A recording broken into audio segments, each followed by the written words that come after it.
Olá pessoal, nós faremos agora a correção do Exame Nacional de Acesso ao Prof. História, seleção realizada em 2025 para a turma de 2026. Primeira questão. Ainda Estou Aqui é baseado no livro de mesmo nome escrito por Marcelo Rubens Paiva, que fala sobre o desaparecimento de seu pai, o ex-deputado Rubens Paiva, durante a ditadura militar. Então a mãe do autor, Eunice Paiva, enfrentou o Estado autoritário em busca de respostas sobre o paradeiro do seu marido e por justiça tanto para sua família quanto para os familiares dos outros presos desaparecidos pelo regime. Ela só conseguiu a resposta sobre o que aconteceu com o marido em 2014, com a Comissão Nacional da Verdade, anos após o desaparecimento de Rubens Paiva, que ocorreu em janeiro de 1971. De acordo com a sinopse, o filme Ainda Estou Aqui possibilita a docente de história explorar a noção de... Opção correta, pessoal, letra B de bola, né? Batalhas de memória. A gente percebe aqui essa sinopse apresentada, né, do filme Ainda Estou Aqui, aborda essa busca, né, da Eunice Paiva, né, para descobrir justamente a verdade, né, sobre o desaparecimento do marido dela, né, durante a ditadura militar. Então o que a gente tem aqui nesse enunciado é um destaque dado à violação de direitos do Estado autoritário, o desaparecimento forçado, essa luta por justiça e por reconhecimento da verdade histórica, né? E é claro, né, essa demora, né, a gente tem aqui décadas para que o Estado ele admitisse o que de fato ocorreu.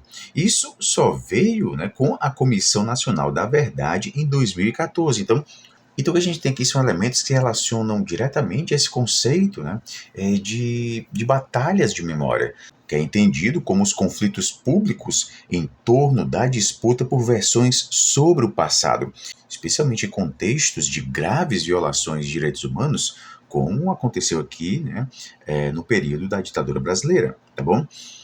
A alternativa A, ela traz consenso político, né? Não, pessoal, o contexto apresentado aqui é justamente de conflito, né, e não de consenso. O que a gente tem aqui é um conflito com o Estado, né? Não tem nada a ver com consenso. A opção C traz direito ao esquecimento, né? Não. O que a gente tem aqui é uma exigência de memória, né, de verdade, de justiça, que é justamente o oposto do esquecimento. A opção D, nós temos investigações historiográficas.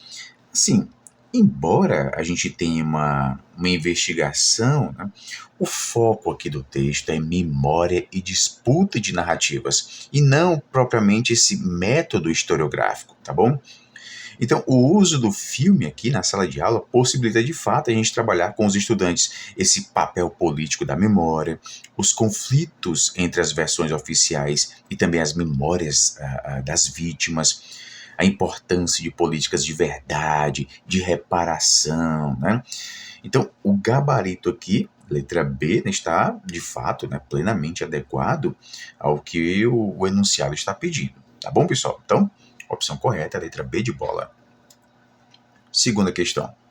Em agosto de 2025, o Museu Nacional, na Quinta da Boa Vista, no Rio de Janeiro, reabriu, depois da sua reconstrução após o incêndio que destruiu a maior parte de seu acervo. Em entrevista à revista Ciência Hoje, o diretor Alexander Kellner fala dos desafios da reconstrução e da preservação do acervo e do patrimônio. Alguma descoberta impressionou a equipe do museu em meio aos trabalhos de restauro? Que surpresas emergiram dos escombros do incêndio? Muitas, principalmente sobre a construção do palácio. A tragédia expôs camadas de pinturas que desconhecíamos.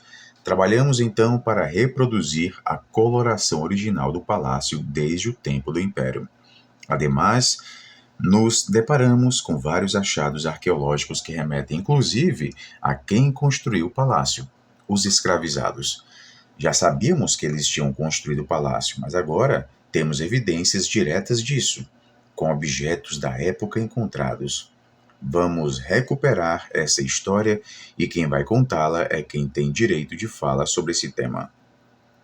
As afirmações de Alexander Kellner permitem a uma professora de história enfatizar uma nova abordagem museológica baseada na presença de, opção correta, pessoal, letra D de dado, né?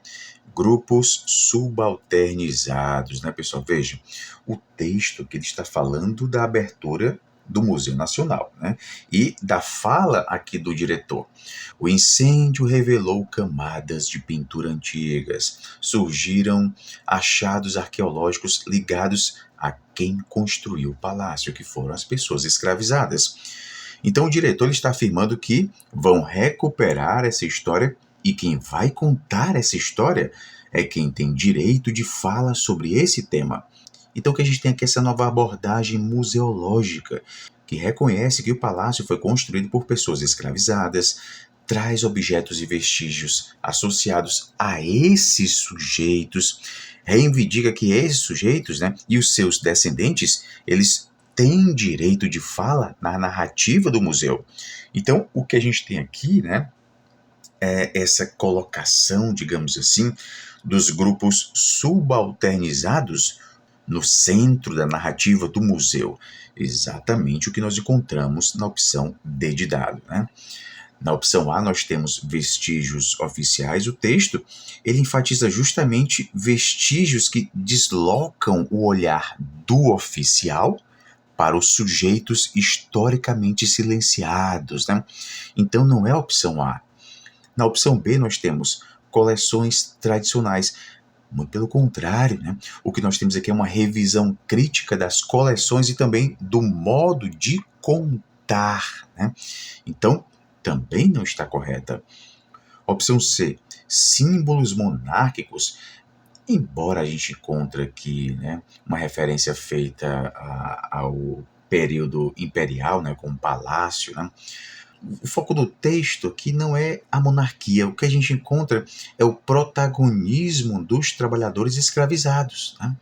Então, a letra D ela está muito bem alinhada com a proposta crítica que o trecho do texto nos traz. Tá bom, pessoal? Portanto, a opção correta é a letra D de dado. Terceira questão. Diante do negacionismo e dos ataques à democracia em nossos tempos, houve uma mobilização de professores na própria escola para o uso de fontes documentais. Nesse sentido, temas como o da escravidão negra no Brasil, o Holocausto judeu e a ditadura militar brasileira têm levado professores a utilizar documentos, especialmente depoimentos, que comprovam a existência desses acontecimentos e processos contra as versões que negam sua ocorrência. Paralelamente ao uso intencional dessas fontes, o diálogo que se desenvolve a partir desses momentos evoca um outro uso, informal, de vozes que são trazidas à sala de aula, de pessoas que viveram os tempos mencionados. Essas vozes, apesar de não serem trazidas formalmente como fontes, assim podem ser apresentadas, pois possuem a legitimidade de uma memória coletiva acerca de algo. Uma ação docente que valorize a participação das estudantes na aula, aí, ao mesmo tempo, combata os negacionismos, deve, opção correta, pessoal, letra A, analisar testemunhos orais, né, pessoal? A pergunta aqui, ela está pedindo uma ação docente, né, que valorize a participação dos estudantes, né, e combata os negacionismos, né. Então, analisar os testemunhos orais em sala de aula vai atender esses dois pontos. Por quê? Porque envolve a escuta ativa dos estudantes, né. Eles podem trazer depoimentos de familiares, de moradores, de sobreviventes. Trabalha com fontes orais que se opõem às versões negacionistas. Por quê? Porque trazem experiências vividas, né? Memórias coletivas. A B está falsa, né? Privilegiar relatos familiares. Só os relatos familiares, se a gente tomar de forma acrítica, né? Eles podem até mesmo reforçar visões negacionistas. O texto, ele fala em fontes documentais e depoimentos trabalhados como evidências e não em qualquer fala de família, né? A opção C também está falsa. Enfatizar materiais impressos. O problema central aqui não é o suporte, se ele é impresso, se ele não é impresso. A questão aqui é a natureza crítica das fontes. Só focar no impresso não garante o enfrentamento ao negacionismo e ainda pode afastar a participação mais viva dos alunos. A opção D também está falsa. Inserir narrativas não documentadas, isso vai na direção oposta ao que nós encontramos no enunciado, que destaca a importância de documentos e depoimentos legitimados como memória coletiva para reforçar esse negacionismo. Então, pessoal, de fato, a opção correta é a letra A. Quarta questão. Rosa nem sempre foi cor de menina, nem o azul de menino. Temos aqui a cena do desenho animado As Aventuras de Peter Pan, da Disney, na qual o Andy veste azul e seu irmão Michael usa rosa. A regra geralmente aceita é que rosa é para os meninos e azul para as meninas. O motivo é que o rosa, sendo uma cor mais decidida e forte, é mais apropriado para os meninos, enquanto o azul, que é mais delicado e gracioso, é mais bonito para a menina. De acordo com Ion Scott, gênero é uma categoria de análise histórica útil para se referir à construção social das relações baseadas nas diferenças percebidas entre os sexos. Tornou-se sinônimo de anti-essencialismo, recusando a ideia de que a anatomia dos corpos define seu destino. Sendo assim, gênero nos lembra que não há representação inequívoca das mulheres, nem dos homens, e que isto sempre é uma questão de política, porque remete às dinâmicas de poder estabelecidas em um dado contexto e que definem esses papéis. Considerando a imagem e os textos, a categoria de gênero está relacionada à opção correta, pessoal, letra C de casa, né? Essa rejeição ao determinismo, né? Vejam, a primeira parte aqui da questão ela nos mostra que no início do século XX, nessas revistas de moda, defendiam que rosa era cor de menino e azul era cor de menina, como sendo justificativas morais, psicológicas, né? O rosa seria o mais forte, né? Mais decidido, portanto, para os meninos. E o azul mais delicado, mais gracioso, então seria das meninas. Depois a gente tem aqui Scott, né, dizendo que gênero é uma categoria de análise histórica ligada à construção social das relações entre os sexos, recusando, portanto, essa ideia de que a anatomia define o destino. Então, o próprio exemplo histórico, né, rosa versus azul, né, mas nessa perspectiva invertida, né, em relação ao senso comum que nós temos atualmente, mostra que essas associações elas mudam no tempo e são produzidas socialmente. A categoria de gênero aqui em Scott ela serve justamente para mostrar, né, essa crítica ao essencialismo biológico. Mulher é assim porque nasceu com esse corpo, né? O homem é de tal forma porque ele nasceu com um outro corpo. Então, mostrar que os papéis de feminino e masculino são historicamente, são culturalmente construídos. Então isso vai rejeitar a perspectiva do determinismo, que vincula diretamente sexo biológico ao seu destino social, tá bom? A opção A está falsa, né? Certeza da identidade. Scott trabalha com a ideia de instabilidade, né? De disputa de significados e não de certezas fixas. A B também está falsa, né? Resistência à diversidade, muito pelo contrário, a perspectiva de gênero aqui ela abre espaço para perceber essas múltiplas formas de ser homem, de ser mulher, né? Ampliando essa diversidade. A opção D também está falsa. A afirmação do substancialismo. Substancialismo é justamente a noção de uma ideia fixa, né? De algo que é essencial, né? Algo que vem da essência, se ligando também ao aspecto biológico, né? Mas o que nós temos aqui é uma crítica a essa ideia, né? Então, não se trata de algo substancialista, né? Nós temos aqui uma crítica, né? Uma postura anti-essencialista, uma crítica ao determinismo biológico, né? É justamente o que nós encontramos na opção C de casa. Tá bom, pessoal? Quinta questão.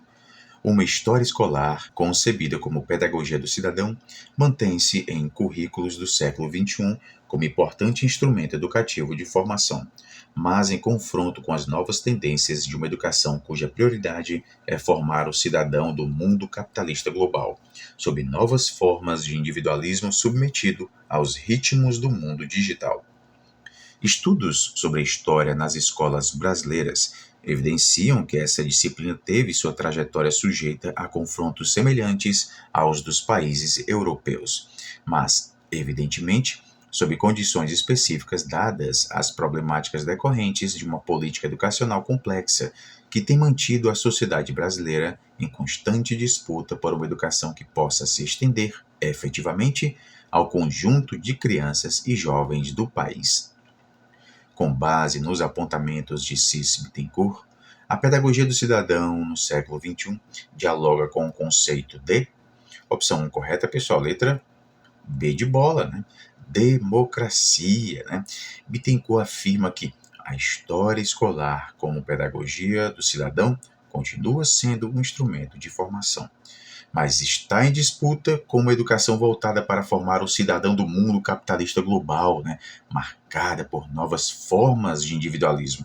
No caso brasileiro, há uma política educacional complexa, em constante disputa, para que a educação se estenda efetivamente ao conjunto de crianças e jovens do país. Então, o que a gente tem aqui é essa preocupação, né, com a ampliação de direitos, né, a garantia de acesso para todos e formar sujeitos que participem da vida social e política, tá bom? Então, os elementos que nós encontramos aqui englobados nessa alternativa B, né, caracterizam a ideia de democracia. Disputa por uma educação que não seja privilégio de poucos, mas um direito universal. Crítica ao individualismo competitivo do cidadão do mundo capitalista global e defesa de um projeto educativo voltado à formação cidadã em sentido amplo, inclusivo e participativo, tá bom? A opção A nós temos civismo, né? Civismo remete mais a deveres patrióticos, né? Essa obediência ao Estado, do que propriamente a disputa por direitos sociais e educacionais. Na C nós temos meritocracia. A meritocracia ela é muito mais próxima dessa ideia do cidadão do mundo capitalista global, né? Do individualismo como sendo um preceito fundamental, mas isso é criticado no texto. Né? E a opção D nós temos nacionalismo. Não é o foco aqui da autora, né? A questão principal não é exaltar a nação, né? É democratizar o acesso à educação e formar cidadãos em uma sociedade que é desigual. Tá bom, pessoal? Portanto, a alternativa correta, letra B de bola. Sexta questão. Diante do arquivo da escravidão atlântica, Saidiya Ratman, no artigo Vênus em Dois Atos, constatou a escassez de narrativas sobre a experiência do cativeiro e da escravização. Em contraponto à ausência de relatos das pessoas escravizadas, a autora encontrou a acusação judicial contra um capitão de navio negreiro pelo assassinato de duas garotas negras, o livro de contabilidade de um navio, um registro de débitos, o diário de um feitor, o relato de um viajante e um romance pornográfico. Neste conjunto, notou a presença da figura da mulher escravizada. Contudo, concluiu que ninguém lembrou do seu nome, ou registrou as coisas que ela disse, ou observou que ela se recusou totalmente a dizer alguma coisa. A autora chama atenção para a violência que omitiu nomes e produziu números, códigos, discursos, em que o inimaginável assume a forma da prática cotidiana, e não deixa ouvir a voz das pessoas cativas. Em sua análise, Saidiya Ratman sublinha a violência dos arquivos da escravidão, nos quais a relação com as pessoas escravizadas é marcada por... Opção correta, pessoal, letra A. Silêncios. Né? Perceba, Hartmann, que analisando o arquivo da escravidão atlântica, né, ela mostra que quase não há narrativas das pessoas escravizadas sobre a sua própria experiência. Né? O que aparece nos arquivos são registros, atenção, são registros produzidos pelos senhores, pelos capitães, pelos feitores, pelos juízes, né? livro de contabilidade, acusação judicial, diário de feitor, né? Romance pornográfico. Mesmo quando surge a figura da mulher escravizada, ninguém lembrou do seu nome, ninguém registrou o que ela disse. A violência do arquivo transforma pessoas em números, em códigos, débitos, né? Apagando as suas vozes. Então, Hartmann fala justamente de uma violência de apagamento, em que o inimaginável vira prática cotidiana e não deixa ouvir a voz das pessoas cativas. Tá bom, pessoal? Portanto, a alternativa correta, letra A. A alternativa B está falsa, né? Evidências. O texto ele não celebra, que ele não faz uma apologia, né, desse arquivo como sendo depósito de evidências claras. Pelo contrário, ele denuncia o que está sendo ocultado e não evidenciado, né? Na opção C, suposições. Não é um problema aqui de achar ou supor.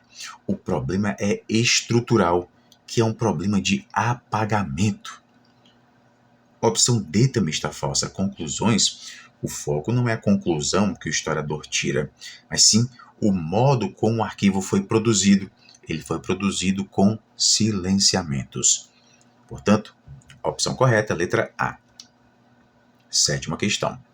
Ao refletir sobre as formas de politização do tempo relacionadas às lutas por reconhecimento e reparação histórica, Maria da Glória de Oliveira, no artigo Quando será o Decolonial?, argumenta que pensar o colonial é um esforço de leitura sobre a temporalidade, ou seja, a experiência da diferença colonial se manifesta e se perpetua sob diversas formas e contradiz o pressuposto da descontinuidade histórica entre a condição colonial e a sua pretensa superação pela conquista da autonomia política dos Estados-nação. Nas palavras da autora, haveria uma espécie de reencenação que remete a experiências traumáticas que repetem lógicas, conflitos e desigualdades estruturais desde a colonização até os dias atuais. O conceito de colonialidade relativo à condição dos povos colonizados remete a uma experiência temporal, em que a relação entre passado e presente é marcada por, opção correta, pessoal, letra D de dado, reiteração, né, pessoal? O texto está dizendo o seguinte: Maria da Glória de Oliveira discute esse conceito de colonialidade, né? Ela afirma que pensar o colonial é pensar uma temporalidade. A diferença colonial se manifesta e se perpetua sob diversas formas, né? Isso contradiz a ideia de descontinuidade entre colonização e a independência dos Estados-nação. Há aqui uma reencenação que vai remeter a experiências traumáticas que repetem lógicas, repetem conflitos e desigualdades estruturais desde a colonização até os dias atuais. Então, o fim formal do domínio colonial não rompe com as estruturas de poder. Essas lógicas, elas continuam atuando no presente, né? Então, a pergunta está pedindo: o conceito de colonialidade remete a uma experiência temporal em que a relação passado e presente é marcada por quê? Pelo que o texto descreve, não há ruptura, há repetição de lógicas, de conflitos, desigualdades, há uma espécie de contínuo colonial, né? Isso é exatamente reiteração. O passado colonial, ele é reiterado no presente, ele reaparece sob novas formas, ele mantém estruturas de dominação, tá bom? A opção A está falsa, ruptura, né? Não, é o contrário do que o texto defende. O texto nega a ideia de ruptura entre colonização e pós-colonial, tá bom? A opção B também está falsa, diacronia. Apenas aqui indica a diacronia, ela é apenas uma sucessão no tempo. Ela não traz essa ideia de repetição de estruturas coloniais. A opção C, sucessão, também não é, né? Sugere-se aqui apenas que um momento ele vem depois do outro, né? Não há essa ideia de captação, né? de permanência de lógicas de dominação, até porque um elemento pode suceder o outro, né? Sem a permanência de elementos daquele que foi sucedido. Então não se trata aqui de sucessão, o que nós temos de fato é reiteração, justamente por essa questão da continuidade, né, das estruturas coloniais que se fizeram no presente, tá bom, pessoal? Então a opção correta é a letra D de dado. Oitava questão. Os primeiros cientistas modernos, como Isaac Newton, defenderam a ideia de que o tempo é uma grandeza absoluta em matemática, que passa independentemente do movimento físico ou da experiência subjetiva. Essa noção permaneceu quase inconteste até o século XIX, recebendo uma crítica contundente de Albert Einstein no início do século XX. Apesar disso, muitos estudiosos defendem que a concepção newtoniana de tempo foi de grande importância para a gênese do pensamento histórico moderno e a disciplinarização da história, porque essa concepção de tempo posiciona a si mesma como mais fundamental do que qualquer outro tipo de tempo, além de abranger todo o espaço. A concepção newtoniana de tempo contribuiu para a constituição da disciplina História.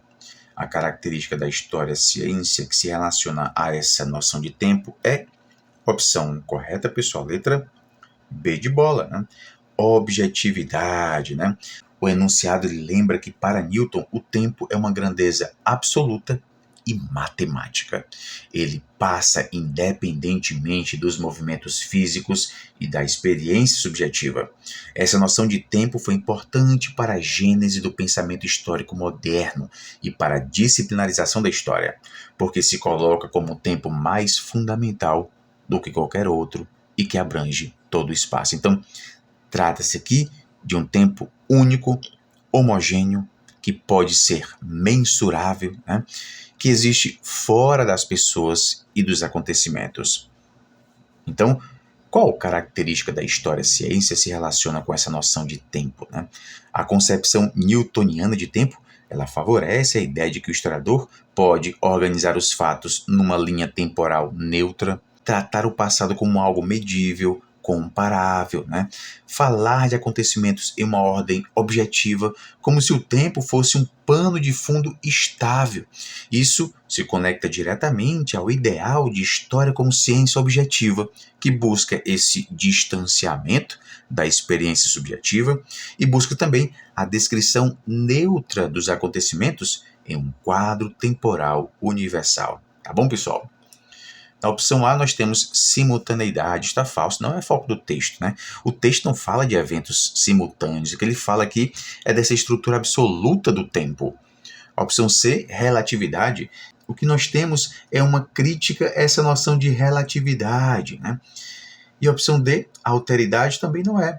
Alteridade se refere à relação com o outro, né? Então a gente teria aqui uma perspectiva mais cultural, mais histórica, que não é tematizada no texto. Então, a articulação entre tempo absoluto newtoniano e a história como disciplina científica está justamente na opção B de bola, objetividade, tá bom? Nona questão. No início dos anos 2000, o químico Paul Crutzen e o biólogo Eugene Stormer sugeriram um nome para descrever uma possível nova era geológica, o Antropoceno. Para os cientistas que defendem essa teoria, a invenção da primeira máquina a vapor em 1769 marcou o início do Antropoceno, ou seja, a era dos humanos, em razão dos efeitos da industrialização nas sociedades e dos modos de funcionamento do planeta. Embora criado no campo das ciências da natureza, o Antropoceno ganhou destaque nas humanidades. Ao usar o termo anthropos, palavra derivada do grego que significa homem, é possível pensar em uma única humanidade capaz de alterar as condições climáticas. No entanto, as concepções políticas e culturais que deram origem ao Antropoceno foram criadas no continente europeu. Durante o processo de colonização, iniciado no século XVI, o homem europeu torna-se a medida de todas as coisas, e com isso, a natureza e povos considerados inferiores passam a ser considerados como recursos a serem explorados. Assim, Para os povos africanos e indígenas, a catástrofe que tememos para o futuro já ocorreu, uma vez que as conquistas e as colonizações trouxeram consigo a destruição de condições de vida criadas por práticas ancestrais. O texto apresenta o conceito de antropoceno como uma forma de organização temporal da história e critica o seguinte aspecto. A opção correta, pessoal, letra C de casa, né? Permanência de ideias totalizantes, né? O conceito de antropoceno ele aparece aqui no trecho como sendo uma proposta de organização temporal da história que é centrada no impacto dos seres humanos no planeta, com origem na Europa, né, durante o processo de colonização e baseada na noção de uma única humanidade, né, anthropos, que é capaz de modificar o clima. Mas também o texto ele critica a ideia de humanidade como sendo algo homogêneo. Né? Por quê? Porque os efeitos da colonização foram devastadores para os povos africanos e indígenas, muito antes das preocupações ambientais europeias. Considerar todos os humanos igualmente responsáveis, né, inseridos na mesma experiência histórica, apaga as desigualdades e as violências coloniais. Então, o texto ele denuncia exatamente a ideia totalizante de antropo, né? Falar em antropoceno como se toda a humanidade compartilhasse a mesma história e a mesma culpa pelos danos ambientais, ignora que alguns grupos sofreram a catástrofe muito antes, devido justamente à colonização e ao racismo ambiental. Então, é uma crítica ao universalismo abstrato que iguala quem não é igual e encobre as hierarquias que foram criadas pelo colonialismo e pelo capitalismo. Por isso que a opção correta é a letra C de casa. Né? Na opção A, nós temos necessidade de marcos factuais. Né? O texto ele não questiona que ter um marco temporal, né? 1769. O que nós temos é o questionamento do modo eurocêntrico de definir esse marco. Na opção B, nós temos variedade de trajetórias sociais. O texto ele defende a variedade, mas ele não critica essa variedade. Né? O alvo da crítica é o apagamento dessa diversidade, tá bom? E a opção D, recorrência de impactos ambientais, não. O problema central não é a recorrência dos impactos, é quem está incluído, quem é excluído também, né? Justamente dessa narrativa sobre os impactos ambientais. Então, pessoal, o texto ele não rejeita o conceito de antropoceno em si, né? Ele critica o uso que homogeneiza a humanidade e sobrepõe essa visão europeia da história sobre todas as outras. É exatamente isso que se entende por ideias totalizantes. Portanto, opção correta, letra C de casa. 10ª questão. Vejo que muitos fundamentos do conhecimento das humanidades são mobilizados hoje pela cultura digital. Muitos dos nossos alunos têm familiaridade com essas linguagens ou disposição para aprender, mas hoje ainda mobilizamos pouco esses recursos. As experiências na análise de dados e o desenvolvimento de sistemas de inteligência artificial podem ser elas próprias ferramentas do ensino de história. Nossos alunos podem tentar criar um robô emulador de um historiador já morto, ou podem fazer o mesmo com o estilo ou método. Também podem testar hipóteses já conhecidas por meio da análise digital. Para isso, é imprescindível que o desenvolvimento dessas ferramentas seja totalmente público e transparente, que a IA possua transparência nos seus processos e nas suas linhas de código. E, sobretudo, que arquivos e bibliotecas digitais tenham acesso público e gratuito. A imagem e o texto evidenciam, respectivamente, um limite e uma possibilidade relacionadas ao uso de tecnologias digitais no ensino e aprendizagem de história, expressas pelas noções de, opção correta, pessoal, letra D de dado, né? Reiteração e imaginação. Então, veja, respectivamente. Então, primeiro a imagem, depois o texto, né? Veja, a imagem que ela está mostrando uma crítica ao uso da inteligência artificial, né? Em geral, esse tipo de imagem destaca, né, como a inteligência artificial ela pode, digamos, engolir as produções humanas, transformar os conhecimentos, os corpos, né, ou as obras em coisa. Então nós temos essa coisificação, né? Tudo isso é transformado em produto, em um dado, digamos, automatizado, né? Então esse é o limite.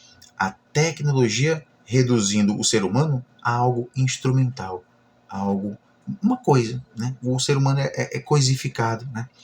O texto aqui de Tiago Nicodemo, né, diz que muitos fundamentos das humanidades estão presentes na cultura digital. Experiências de análise de dados, de desenvolvimento de IA, podem ser elas mesmas ferramentas para o ensino de história. Alunos podem criar um robô historiador, testar hipóteses, trabalhar com arquivos digitais de forma criativa. Para isso é essencial transparência, abertura de código e acesso público a arquivos e bibliotecas. Então aqui nós temos uma possibilidade: usar tecnologias digitais como campo de criação, experimentação e imaginação histórica. Então, reificação, né? Essa coisificação, né? Res, né? Coisa, né? Transformar relações, sujeitos e produções humanas em coisas, em objetos que possam ser manipuláveis, né? É exatamente o tipo de crítica que a imagem está sugerindo, né? O risco de a inteligência artificial coisificar o conhecimento, o trabalho humano. E temos a imaginação, essa capacidade de criar cenários, de simular perspectivas, de experimentar outros modos de narrar, né? De pensar o passado, tá bom? Então, de fato, o que nós temos aqui, né, é reificação e imaginação. A opção correta é a letra D de dado. Não é a opção A, alienação e neutralidade. O texto não fala de inteligência artificial neutra, né? Pelo contrário, o que nós temos aqui é uma transparência, um debate público que é feito, né? Na opção B, estreitamento e subversão, não há ênfase aqui em estreitamento. A proposta é justamente expandir os usos, né? E a opção C, isolamento e reprodução, né? Nicodemo ele propõe o uso ativo, o uso criativo, né? E não uma mera reprodução. Nós temos aqui a perspectiva criativa e não apenas de reproduzir, tá bom? Então, a opção correta é a letra D de dado. E nós finalizamos aqui a primeira parte de correção deste Exame Nacional de Acesso ao Prof. História. Bons estudos a todos e até a próxima.